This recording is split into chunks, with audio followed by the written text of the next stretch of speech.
Apa simptom PCOS? Soalan yang bagus. Symptoms ataupun gejala PCOS yang paling utama ialah dia punya haid tak datang. Haid dia boleh tak datang 3-4 bulan, kadang-kadang sampai 6 bulan. Ada wanita saya kenal, dia tak ada period selama setahun. Ini adalah gejala utama untuk mereka yang ada PCOS, wanita lah. Yang kedua, dia ada kaitan dengan berat badan. Mungkin dia orang ni gemuk, BMI lebih daripada 25. Lepas tu dia orang ada ciri-ciri lelaki.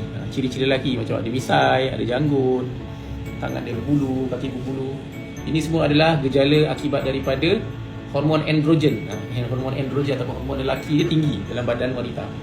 So mereka mengalami keadaan yang kita panggil hirsutism, iaitu distribution of hair macam lelaki.